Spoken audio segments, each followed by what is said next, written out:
Here we go, back at it again with yet another video. G'day guys, I'm Champ Chong, and if you end up enjoying today's video, you know what to do. You smack that like button.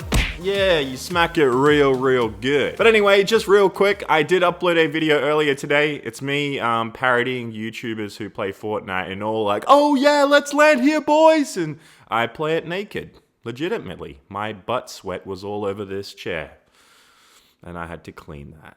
Anyway, let's jump into the gaming news, because our first news report of today's show is about PlayStation, Xbox, and Nintendo. It's all collective stuff over the last few months. Well, to be specific, it's this year. We've got some sad news, we've got some big news, we've got some just news, and it's all to do with the sales of PlayStation and Xbox, and, well, Nintendo too. As you can see here, this is a chart that shows the 2015, the 2016, 17, and 18 sales for the PlayStation 4, Xbox One, and the Nintendo Switch. On top of that, you've got handhelds there, the 3DS and the PS Vita, but you can see obviously the Switch doesn't come into play until 2017, but the really cool thing there is that the Switch goes up in units sold, which is crazy. Now, to break this down and make it very simple for everyone out there, what does this all mean? Well, let's look at Microsoft. The Xbox One, you can see it's up year on year at 526,000 units, and that's 18%. So it's grown this year, which is amazing. So that's some really big news right there for anyone that owns an Xbox. That means there are more people buying Xboxes, which means that you will find more people in online games and things like that. So if you play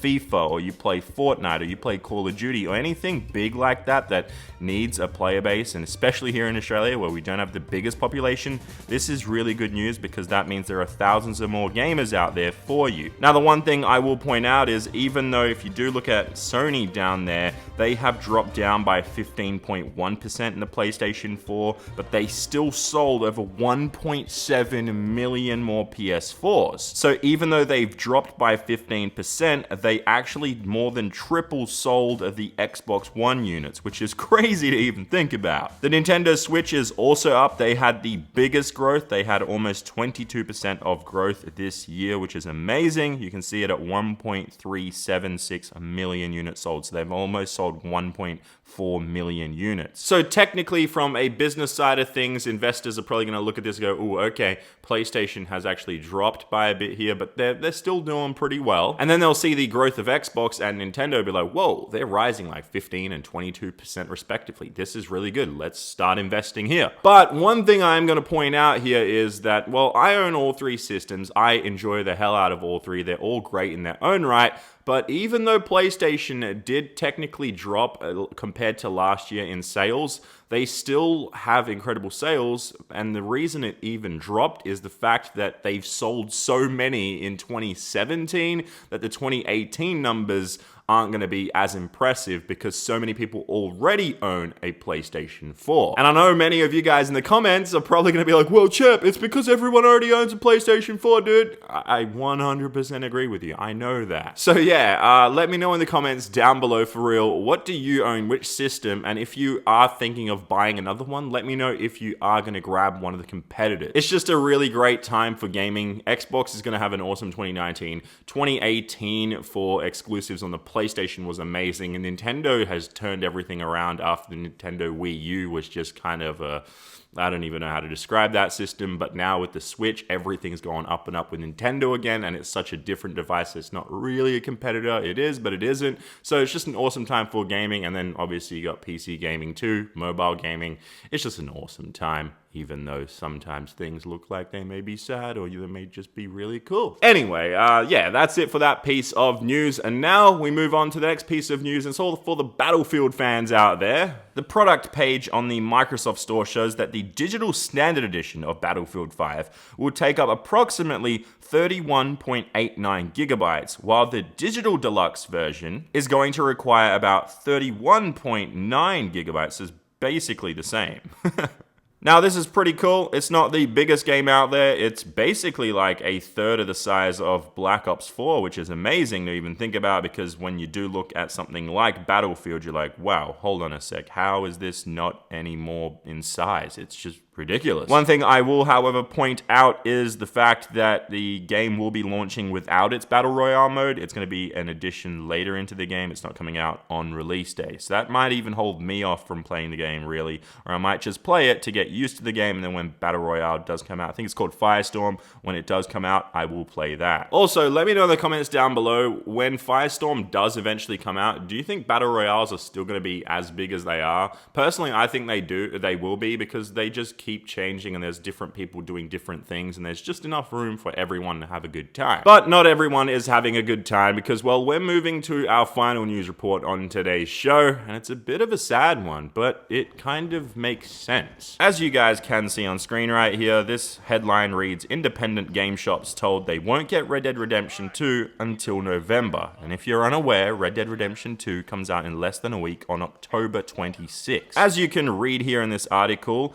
Zach Geig, who is an independent game shop owner, spent over $3,300 on putting up billboards, flyers, posters, and other displays touting the highly anticipated Western adventure game known as Red Dead Redemption. The thing is, it was his own money because he's an independent game owner, but then now we have some sad news because he was told that he will not be getting the game until November. On top of that, he was predicting to be selling around 1,000 copies of the game, and that's potentially $60,000 in lost sales right there, and that's crazy. That's really, really crazy. And to be specific, his store won't be receiving the games until November 7th at the earliest, which is like 2 weeks after the release of the game. So he's definitely not going to sell any copies. Rockstar nor the parent company Take-Two Interactive have responded, and they haven't stated anything at all regarding the matter. I'm definitely going to keep you guys up to date on what happens here, but there is a reason to all this, even though it does seem really, really bad for the independent game shop owners. And just before I even mention why there is a reason to this, there are also other independent game shop owners who are going through the same thing right now with Rockstar and Red Dead Redemption 2 and not getting the game until November. But the reason that this actually makes sense, and the reason that it is kind of justified, is the fact that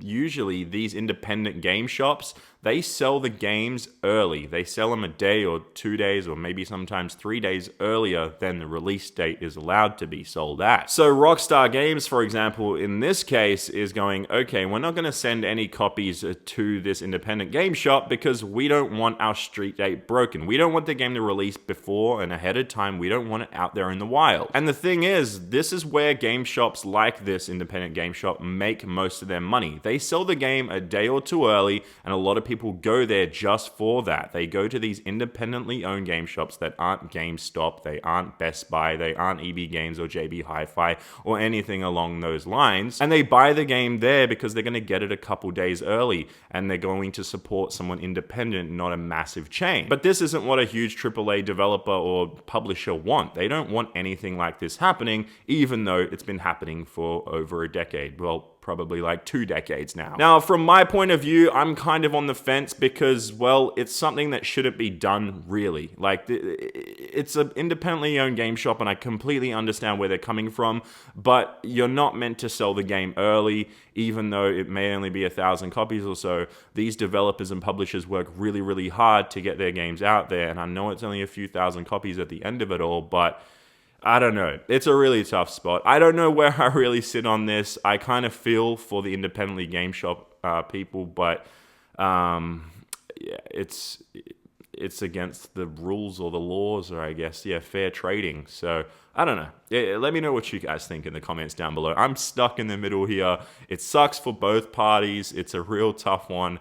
And yeah, we'll see what happens. I'll definitely keep you guys updated on that. But anyway, hopefully you guys did enjoy today's video. Please go check out the other video I made earlier today if you haven't seen that already. I put a bunch of work into it, literally put a blood, sweat, and tears. Okay, maybe not the tears or the blood, just the sweat from my butt crack. But hopefully you guys enjoyed that.